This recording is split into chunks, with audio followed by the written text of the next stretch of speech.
Hi friends, welcome. Bharathi Kannamma அடுத்து வரக்கூடிய episode தான் பார்க்க போகிறோம். கண்ணம்மா அஞ்சலி கிட்ட கேட்குறாங்க, இங்கே நீ வந்ததுலேருந்து நானும் நோட் பண்ணிட்டு தான் இருக்கிறேன், எந்த டேப்லெட்டுமே நீ போட மாட்டேன்றியே அப்படின்னு சொல்லி கேட்குறாங்க. டேப்லெட்ஸ்லாம் தீர்ந்து போச்சு கண்ணம்மா அப்படின்னு சொல்லி சொல்கிறாங்க. சரி, அந்த ப்ரிஸ்கிரிப்ஷனை கூட நான் உனக்கு வாங்கிட்டு வந்து கொடுக்குறேன் அப்படின்னு சொல்லிட்டு கண்ணம்மா கேட்குறாங்க. அஞ்சலி தயங்கி தயங்கி வெண்பா கொடுத்த ப்ரிஸ்கிரிப்ஷனை எடுத்து கொடுக்குறாங்க.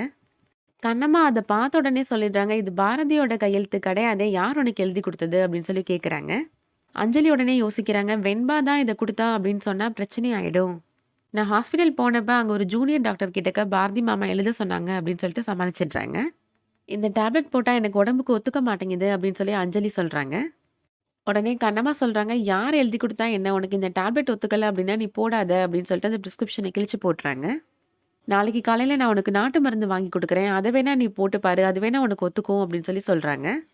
அடுத்ததா சௌந்தர்யாவும் வேணுவும் பேசிட்டு இருக்கிறத காமிக்கிறாங்க. கண்ணம்மா வீட்ல ஹேமா இருக்கும்போது பாரதி ஹேமாவை பார்க்கறதுக்காக டெய்லி அங்க போனா, இதே மாதிரி ஹேமாவை பார்க்கறதுக்காக அஞ்சலி வீட்டுக்கு போயிட்டான்னா பெரிய பிரச்சனை ஆயிருமே அப்படின்னு சொல்லி பயப்படுறாங்க. கண்ணம்மா ஹேமாவுக்கும் லட்சுமிக்கும் கதை சொல்லி தூங்க வைக்கிறாங்க. பாரதி ஹேமாவை ரொம்ப மிஸ் பண்றாரு. இந்த 8 வருஷத்துல அகில், அஞ்சலி, அப்பா, அம்மா யாருமே என் பக்கத்துல இருக்க நியாயத்தை புரிஞ்சுக்கல. ஆனா ஹேமா அப்படி கிடையாது. என்னைய கொஞ்சம் கூட ஜட்ஜ் பண்ணாம டாடி டாடி அப்படின்னு பாசத்தை மட்டும்தான் என்கிட்ட காமிப்பா அப்படின்னு சொல்லி யோசிக்கிறாரு. என்னோட வாழ்க்கையோட பிடிமானமே என்னோட ஹேமா தான் அப்படின்னு சொல்லி நினைக்கிறாரு. காலையில விடிஞ்ச உடனே அஞ்சலி வீட்டுக்கு போய் ஹேமாவை கூட்டிட்டு வந்துடணும் அப்படின்னு சொல்லி முடிவு பண்றாரு. பாரதி காலையில அஞ்சலி வீட்டுக்கு போக போறாரா, ஹேமா அங்க இல்ல அப்படின்றத தெரிஞ்சுக்க போறாரா அப்படின்றத வெயிட் பண்ணி பார்க்கலாம். இந்த வீடியோ உங்களுக்கு பிடிச்சிருந்துச்சுன்னா லைக் பண்ணிக்கோங்க. சீரியல் அப்டேட்ஸ் வேணும்னா நம்ம சேனலுக்கு சப்ஸ்கிரைப் பண்ணிக்கோங்க. தேங்க்யூ.